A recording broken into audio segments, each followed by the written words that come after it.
Bismillahirrahmanirrahim. Assalamualaikum warahmatullahi wabarakatuh.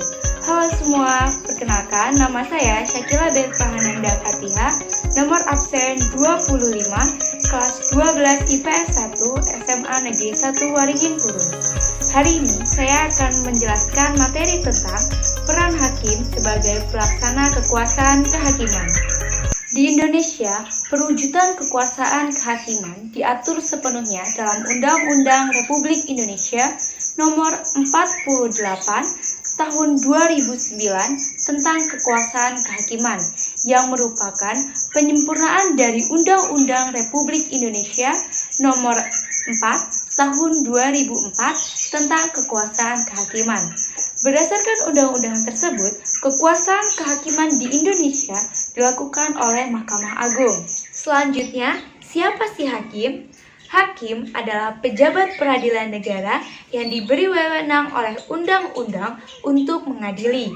Mengadili di sini adalah serangkaian tindakan hakim untuk menerima, memeriksa, dan memutuskan suatu perkara berdasarkan asas bebas, jujur, dan tidak memihak di sebuah sidang pengadilan berdasarkan ketentuan perundang-undangan. Dalam upaya menegakkan hukum dan kebenaran serta keadilan, hakim diberi wewenang yang merdeka untuk menyelenggarakan pengadilan. Dengan kata lain, hakim tidak boleh dipengaruhi oleh kekuasaan-kekuasaan lain.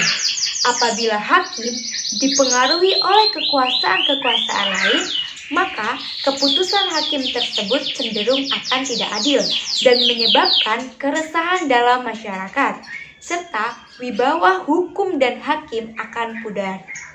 Selanjutnya, menurut ketentuan Undang-Undang Republik Indonesia Nomor 48 Tahun 2009 tentang Kekuasaan Kehakiman, hakim berdasarkan jenis lembaga peradilannya dapat diklarifikasikan menjadi 3 kelompok. Yang pertama, hakim pada Mahkamah Agung yang disebut Hakim Agung. Kedua, hakim pada badan peradilan yang berada di bawah Mahkamah Agung. Ketiga, hakim pada Mahkamah Konstitusi yang disebut Hakim Konstitusi.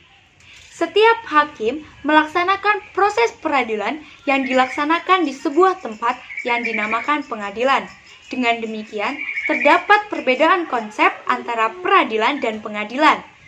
Peradilan merujuk pada proses mengadili perkara sesuai dengan kategori perkara yang diselesaikan, sedangkan pengadilan merujuk pada tempat untuk mengadili perkara atau tempat untuk melaksanakan peradilan guna menegakkan hukum. Secara umum, pengadilan mempunyai tugas untuk mengadili perkara menurut hukum dengan tidak membeda-bedakan orang. Pengadilan tidak boleh menolak untuk memeriksa, mengadili, dan memutuskan suatu perkara yang diajukan dengan dalih bahwa hukum tidak ada atau kurang.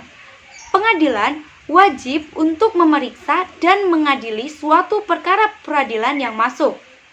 Nah, sebagai warga negara yang baik, kita harus mampu mengetahui tugas dan kewenangan dari setiap lembaga penegak hukum. Selain itu, kita juga harus mampu mengkritisi setiap peran dari lembaga penegak hukum. Hal itu menunjukkan salah satu bentuk dukungan kita terhadap kinerja lembaga penegak hukum. Cukup sekian video materi tentang peran hakim sebagai pelaksana kekuasaan kehakiman.